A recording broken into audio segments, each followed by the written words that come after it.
Is she hungry for someone? We dated without having met face to face. Before we were married, I was introduced to my husband through his cousin in September of 2002. We didn't meet face to face. The mutual friend gave us each other's emails and we started corresponding. The emails were more infrequent during the first couple of months. At that time, he was out of the country working, and I was in college in the country. We started slowly, then the emails got more personal, more frequent, and the phone call started. We both fell in love and started making plans to meet and get married one day. He promised to return in December of 2003, and I was excitedly waiting for him. At this point, I was so much in love, I stopped all communication with other men. I had one previous relationship. My husband was in love too, and we were looking forward to getting together. At 22, and he at 25, we were head over heels into the long-distance relationship.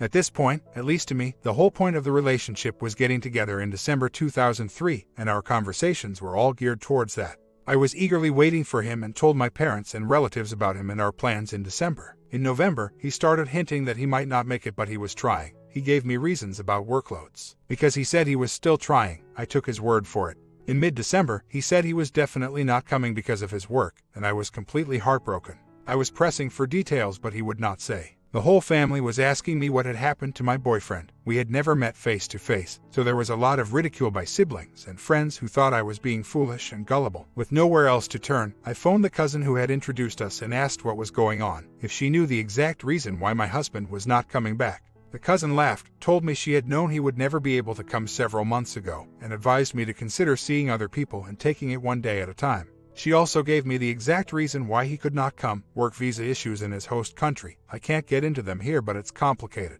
Knowing the exact reason, I confronted him and he flatly denied it, gave me the same story of general work issues. December and January were a tough, painful month for me. My husband and I continued with our emails and phone calls, but I did not trust anything he said at all, and I felt that he was not coming clean with me. Part of me felt that he had changed his mind about us and was looking for a way out. During this time, I really tried to get him to open up, but he would not. I was in touch with his cousin, who was still laughing and telling me to take it one day at a time and consider seeing other people. All this time, we still haven't met face to face. Around March of 2004, I had a fling with my ex-boyfriend. I still wrote and talked to my husband, although my faith in him was completely gone, but I loved him. I ended the fling and somehow things worked out, and when the husband came back, we got married, November 2004, and had 2 kids. I did not tell him anything about the fling. He always suspected that something had happened and was always asking me if I had anything to confess to. I always lied and said nothing. In 2013, I got tired of the constant badgering and confessed about the fling. My marriage has been on a downward spiral since then. I have never seen the fling since then, and I have been focused and dedicated to my marriage. But my husband badgers me day and night, looks up the fling on the internet. I haven't seen the fling since I ended it.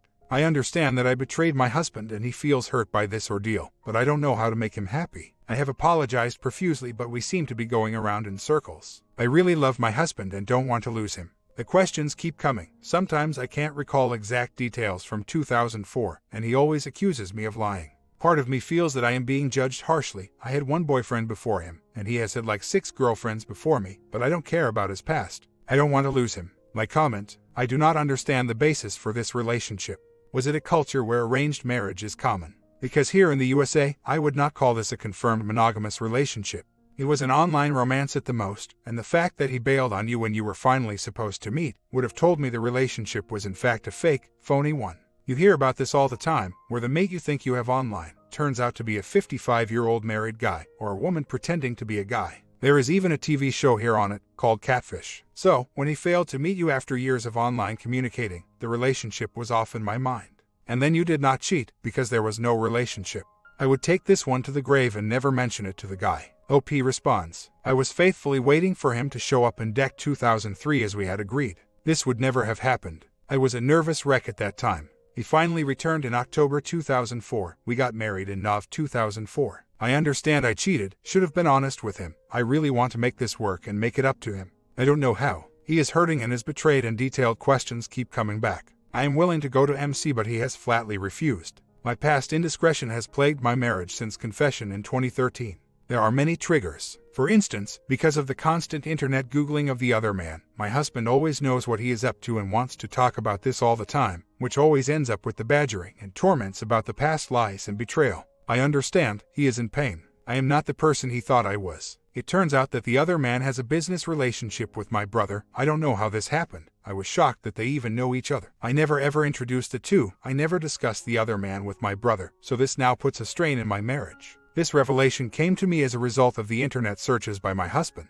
In 2015, while visiting my brother's family, my brother was speaking on the phone with other man. They both live thousands of miles away from us. My brother turned to me and said, "Guess what? Nancy is visiting. Nancy, your old friend Ted wants to say hi." I said no thanks, and without many details, I told my brother I wanted no part of his involvement with other man. I did not tell my husband about this at the time. When I later did, he was furious. He asked me for a divorce immediately. I love my husband, I want to save my marriage, but issues of the other man constantly plague us. I am willing to do anything, but with the many triggers, we are always going round in circles. Otherwise, we had a great marriage, we are compatible in all other ways, i.e., financially, emotionally, physically, and we have 2 kids, ages 10 and 9.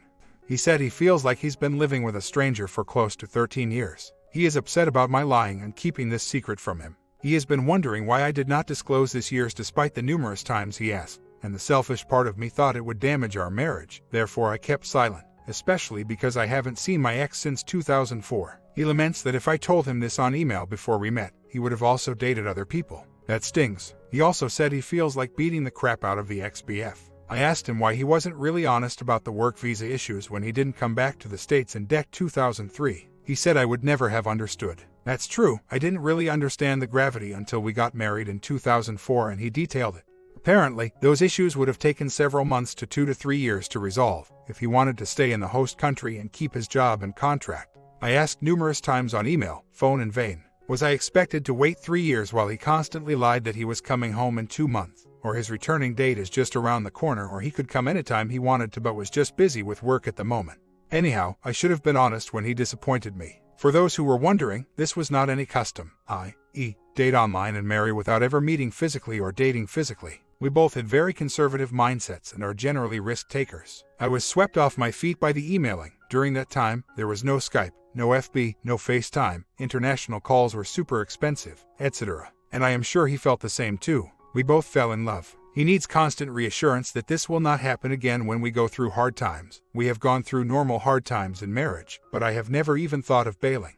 He needs to believe that I am still not in love with the ex-BF who happened to be my first, way before I ever knew my age. He needs reassurance that I will not be unfaithful in the marriage. I have to work on the reassurance and building trust with some strategies I have been learning on this site. I hope this will help. At any rate, I am constantly worried that we will start moving in circles again. He with the badgering, questioning, and blaming when something triggers him. I guess things will never be the same again. Neither one of us wants to do. We have had a great life together, amazing kids, great chemistry and compatibility. The main advice I get is to let H yell at you and be angry at you until the day I'm gone. Okay, but when is enough is enough? Is that spouse going to be yelled at, name-called and fight and argue every time the hurt spouse drags it out of the mud when things were going well until death does them part? The hurt spouse bringing it up constantly doesn't help the healing. I am still doing everything I can to help my husband heal and put everything back on track. It is a painful process for him, especially the deceit, lies. I strive to be a better person now. Some posters were asking what I am doing to heal the husband. We are not going the MCIC route. He doesn't believe in that.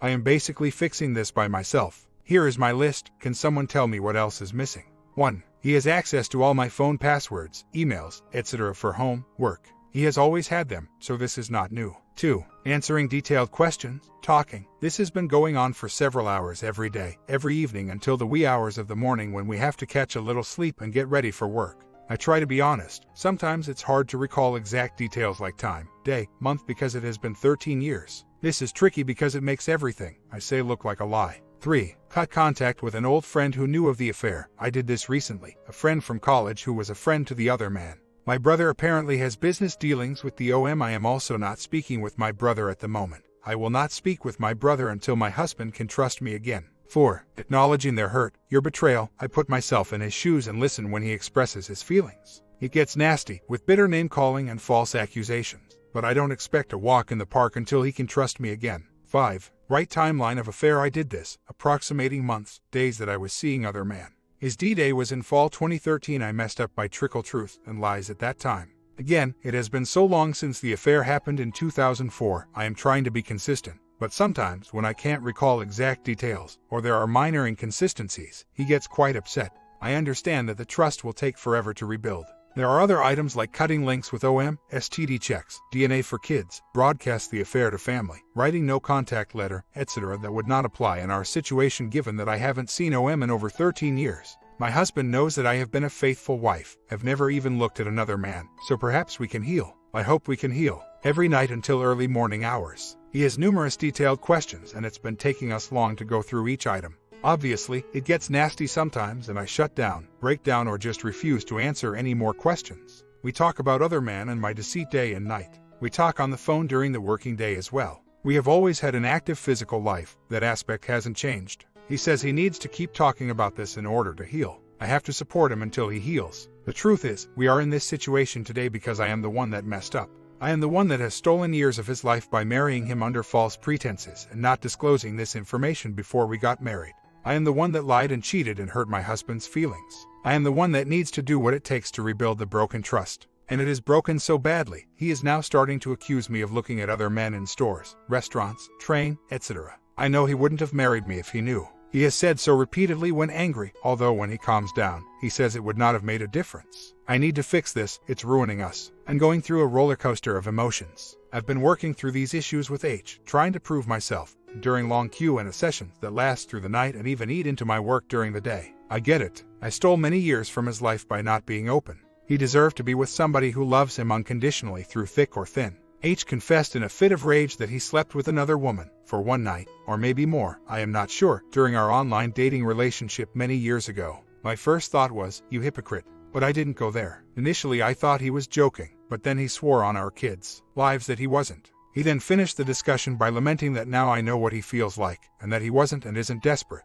2 years later, about 2 years ago, 2016, on DH's phone, I stumbled upon a text message exchange between my darling husband and his half-brother, arguing about some family issues. His half-brother texted angrily something to darling husband, to the effect that I'm not the one sleeping with other women and hiding it from my wife. The text blew me off, and when I questioned darling husband about what it meant, he said his brother was looking to create trouble in our marriage. In all fairness, the two have had a rocky relationship. So, I believed darling husband and forgot about it. Later, 2017, he was seen at a hotel, or a club, with a woman. He had an explanation, said was having fun with his niece in college and her friends. The niece confirmed this, with a caveat that one of the girls, let's call her Jane, was not really her friend but was rather shady. A few months later, in another argument by text with a different family member, darling husband was again accused of sleeping with other women under the guise of helping them out financially. This was through a text message again, found on DH's phone. Same explanation again. I did not pursue it further since his family has plenty of infighting and can be brutal to each other. However, the alarm bells started going off at this point. Later, around the same time, I encountered some call logs in our joint cell phone statement. Darling husband had been chatting with someone for several hours almost weekly. When I asked, he said it was a female family friend, Jane, needing money, which he promptly wired. He assured me it was that one time and promised he wouldn't do it again. Last week, we had a destination wedding in his hometown for his uncle. There was a strange woman, Jane, looking rather isolated from the guests. Someone blurted out, "Oh, no, she's here, this might get ugly," then immediately clammed shut when they noticed me within earshot. After the wedding, I noticed that the woman lingered on after all guests had left. Darling husband assured me that his family are apparently friends with her family. She's the only one who attended from her family. She ignored darling husband, and he also avoided her like the plague, which was a huge red flag because he's extremely outgoing and was chatting up with all the guests. By this time, I was livid, started putting two and two together after having spent the whole day reflecting upon everything. I watched the two throughout and had a miserable time at the wedding. At the wedding reception, another of his brothers said, "Why would Jane come here?" To add salt to the injury, Jane followed the family to a private evening party and sat alone in a corner, isolated. DH continued to ignore her the whole time while speaking with everyone else. Later, Jane slipped away unnoticed into the night. That night at our hotel while darling husband was asleep, I found several wire transfer transactions in his email. Dozens of cash transfers to Jane. I woke darling husband up and confronted him. He said he didn't want to upset me, that's why he kept the wires a secret. He said he hasn't been seeing Jane. She's a young girl that has financial problems and he felt sorry for her. He told me I was cold and didn't have a heart. We argued the whole night and he refused to answer any questions about Jane, sticking with his story that she's in financial trouble and he's helping.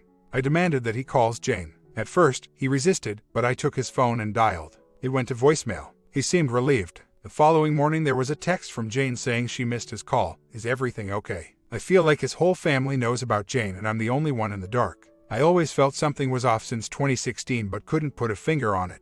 My heart is breaking and I have 2 kids to consider. We are still arguing. Darling husband is sticking to his story and denies that he's sleeping with Jane. I have asked for his financial statements from 2016 to date. He refused. I demanded he calls Jane in my presence. He refused. He refuses a polygraph test too. Instead, I'm the bad person for not trusting him. He's refused to talk about it. Later, I sat darling husband down to ask more questions about everything. He now says that the money was for a business plan that Jane had, a transport business for consignment designer shoes for women.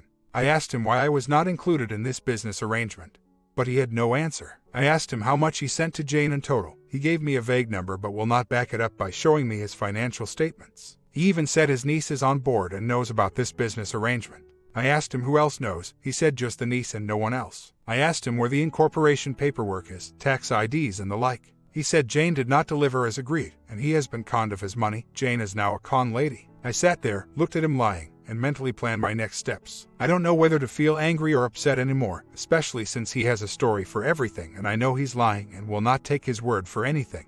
I look at him and wonder if this is the same guy I've been married to for over 14 years. It's surreal. He doesn't want me to call anyone, like his niece, Jane, etc. That alone tells me everything I need to know. I have been such a fool for so long. I feel so isolated. How to get the truth. Update. Last night, in the wee hours of the morning while DH was asleep, I logged in his phone and found Jane online, and started chatting with her pretending to be him. I said the wife is freaking out and starting to ask questions. Jane sang like a canary, urging him not to say anything to me. Then Jane started reminiscing about their time together, discussed the places they were together, washrooms and hotels, clubs, etc. All the while, Jane was urging him not to disclose anything to me and stick to the shoe business story. I chatted with Jane for an hour, resisting the urge to call her out, curse her out, and tell her she was chatting with the wife. My heart was thumping and it was like an out-of-body experience. I could not believe the gory details about what they did together. We have a vacation home and Jane reminisced how they did each other behind that vacation home and inside it and how it felt good and all that, and how she will keep sneaking and doing him even if she ever got married because they had a special connection.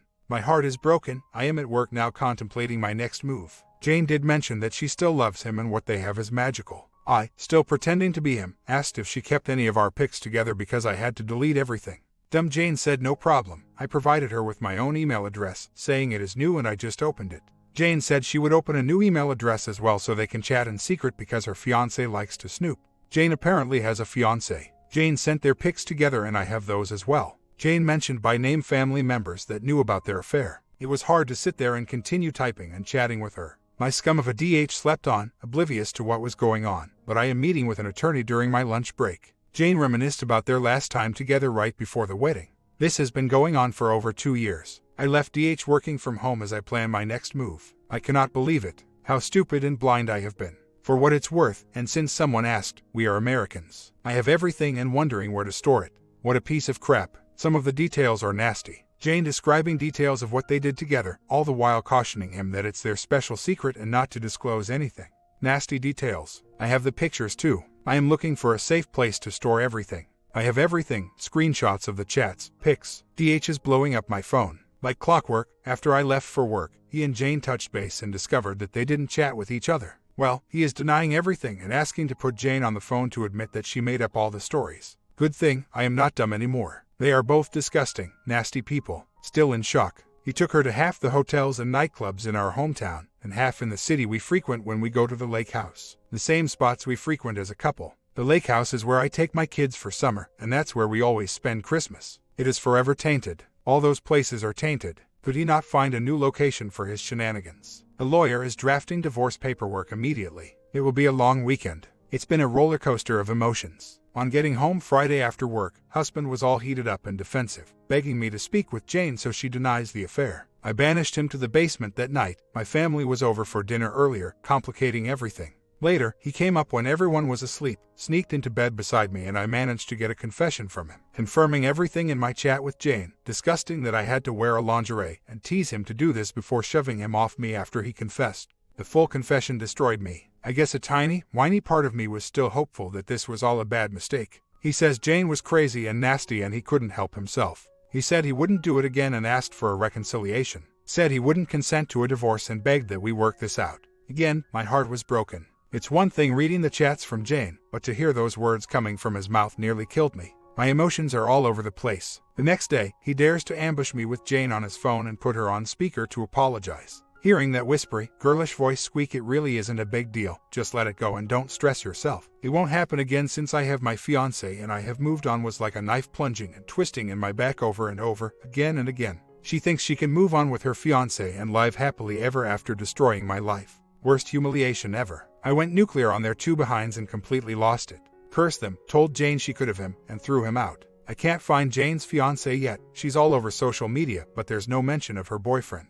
I doubt he exists, but will continue to look. Husband later sneaked back in through the basement door and is begging we work this out, using the two kids as bait. Yeah, right. I forgot to thank everyone for their support and encouragement during this painful ordeal. I never thought this could happen to me. That's how secure and stupid I was. I'm getting tested on Monday. They never used protection. That's one thing I nearly forgot about until someone reminded me. It still looks surreal to me. I have blown this up to his family, many of whom knew or suspected the affair but said nothing. I also talked to Jane's mom, since they are family friends, but right now I cannot find the fiancé, but that can wait. What I cannot do is keep this a secret. Everyone must know what they did to me. On reading Jane's chats carefully and looking at the pictures, I am beginning to comprehend the emotional and psychological damage this has done and trying not to snap because I can barely hold it together. 1. Two kids to consider, 11 and 13. They have noticed the strain at home. The girl is especially very close to her dad. 2. 14 years down the drain. I was 23 when we got married.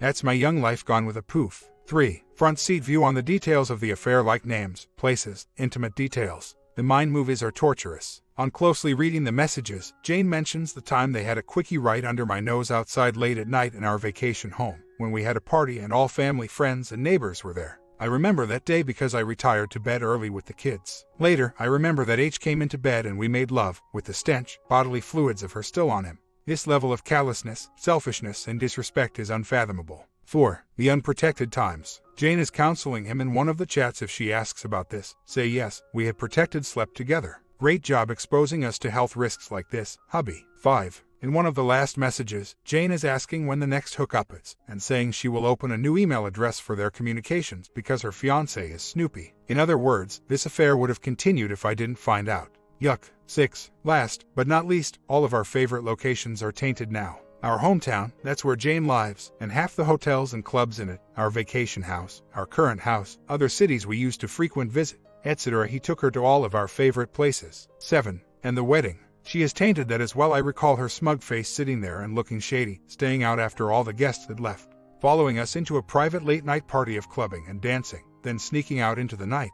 8. Oh, and he bonded with Jane and is still in a fog. When I exposed this to families, the phone started going crazy, buzzing. He says to me, you should have kept this a secret and let us deal with it as a couple. Jane is young and I don't want her life ruined or her committing suicide over this. Yeah, right. What about me, the mother of his kids? Where is his concern if I overdosed or slashed my wrists to end my pain? Scumbag. The list is endless. First week after my D-Day. Emotionally, I am a wreck but starting to grasp reality gradually. Still unable to sleep at night, on autopilot and trying to function, go to work and be a mother. After blowing this up to his family, the ones who knew or suspected the affair, they are mostly on his side, which is okay, because blood is definitely thicker than water. H is still denying the affair, only that now he has his stooge of a family backing him.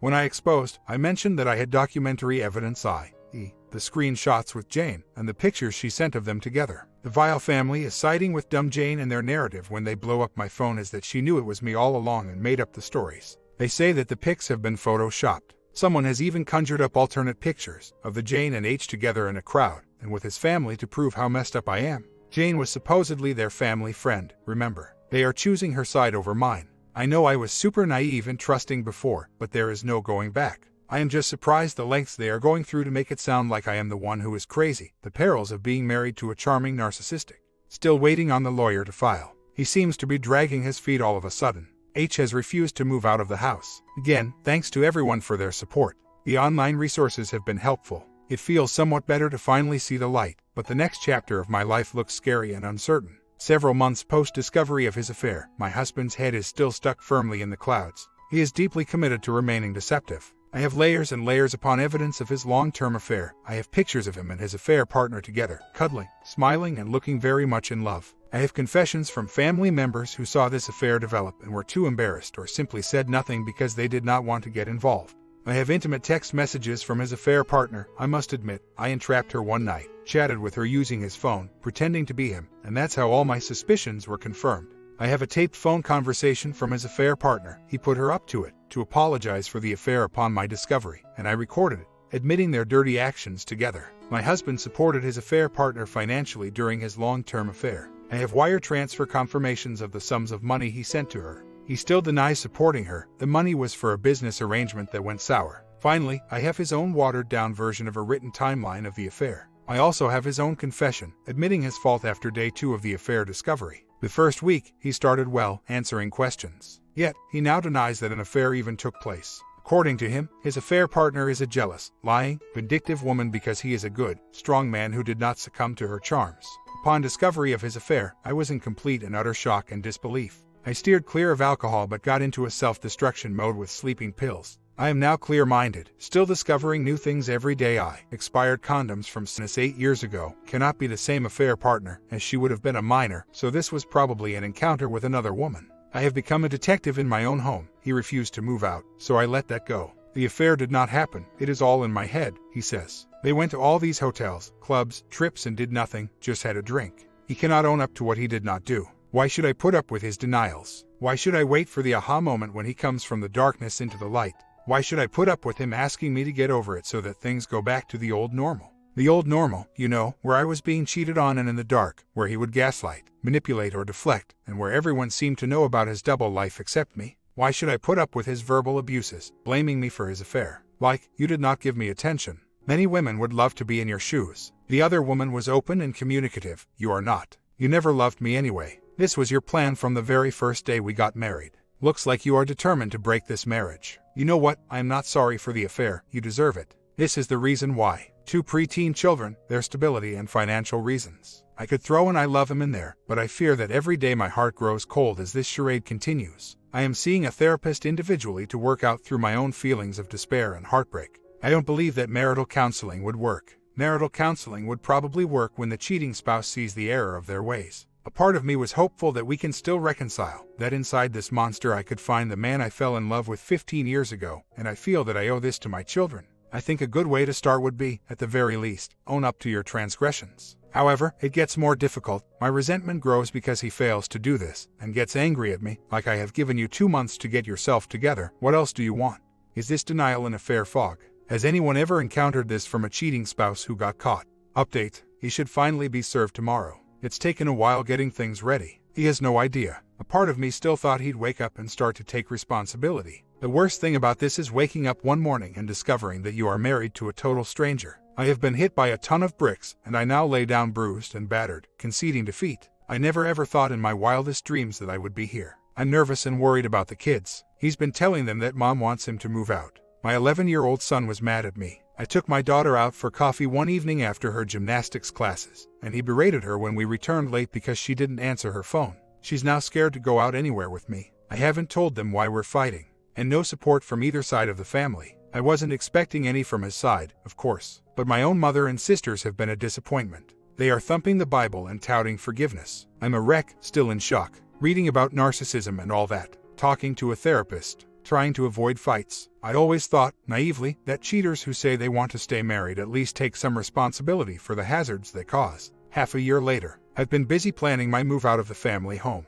It's especially hard because the kids are in the middle of the school year and it's the holiday season. I was hoping to suck it up until the summer, but the situation was impossible. I was losing my soul. None of our families know that I'm splitting yet. Right now, I need support and encouragement and nothing else. I haven't been getting that. And it's Christmas and breaks my heart that the kids will associate the holidays with a time their family was breaking apart. I regret wasting the whole summer waiting for a unicorn. The reality is hitting me that my life and kids' lives as we knew it is over. Buying new furniture and everything from scratch. Starting life from scratch and picking up the pieces. Husband said I couldn't take anything out of the house. Says he won't let me go. Wrote a long cut and paste apology from the internet pretty much saying how a strong marriage requires trust and openness, and that we both need to be mature and make this relationship work. Nothing in that email had any sense of responsibility for getting us here or breaking our marriage vows. To him, I'm the one with the problem and acting crazy by not believing in him. I just don't get it. To him, he did nothing wrong. Those women are good family friends he's known for years, and I'm the one breaking our family. He's still caught in his alternate reality. The danger is in the planning, but I'm making headway. I was actually hoping that we could sit down as two adults with children to discuss the breaking up and doing what's best to ensure a smooth transition for the kids.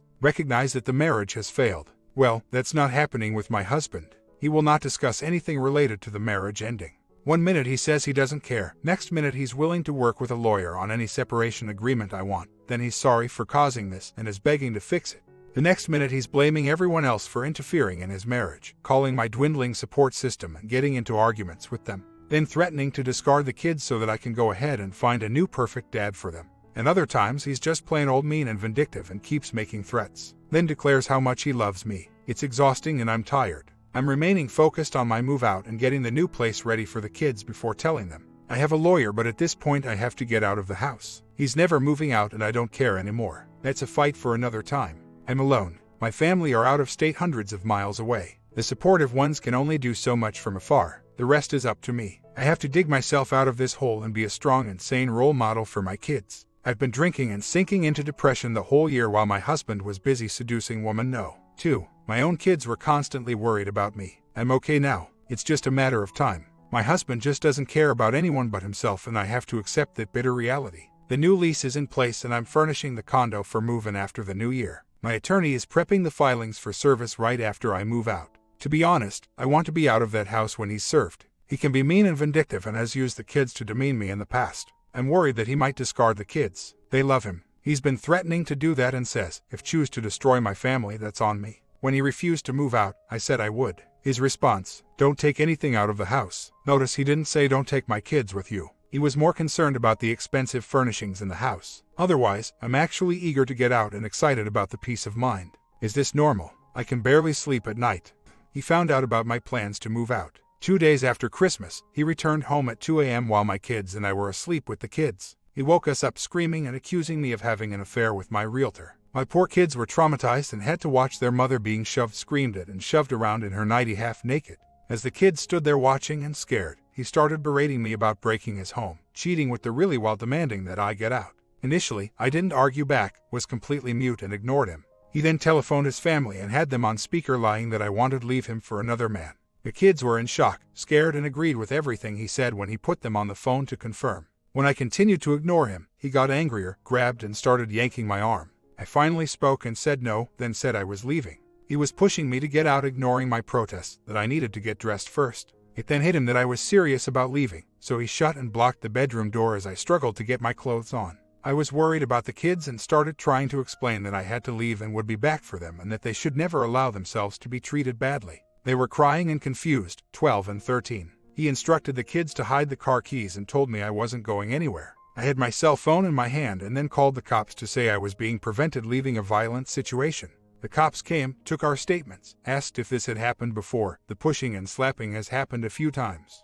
He asked the kids to back him up and deny everything since I had no bruises. He was sobbing to the cops and whining that he's been a good citizen for many years with a clean record that I wanted to ruin. They asked if I had anywhere to go. I said I couldn't leave the kids. They were too scared to come with me anyway, after seeing what happened. The cops left. Couldn't leave my kids to be more brainwashed that I've abandoned them. My poor kids are traumatized and are too scared of their dad. They were like zombies that night, agreeing with everything he said. The silver lining is that they're seeing what their dad realtor is, which is devastating for them. My lawyer was out of town for the Christmas season. I have to wait for next week to see her. I had to climb out my hole of depression and darkness, pray to God for strength and execute everything while he was away on a business trip. I moved out into a small condo 2 miles away, school boundary constraints. I took nothing from the house, just clothes, 1 car and kids, who thankfully saw the light. I was lucky enough to have a good job and was able to make things work financially. I left behind everything I'd worked for and started life afresh in my late 30s, buying used furniture and household items. Lots of therapy and healing. I now feel so blessed and lucky to finally be peaceful, despite being left in marital debt. I see my kids less than I'd like. They have grown to respect me and that gives me strength. I'm taking it one day at a time as we work towards the divorce custody process. He's stonewalling everything. The scumbag still has the nerve to ask for financial support to pay for the mortgage and bills. I have to swallow my anger a lot because we have to co-parent, and it's important to me that he maintains a relationship with the kids. He loves, discards the kids too, depending on his mood on a particular day. My comment, OP, came out all right after all this madness. Now she can move on in her life and let me know what you think about this wife perspective lesson.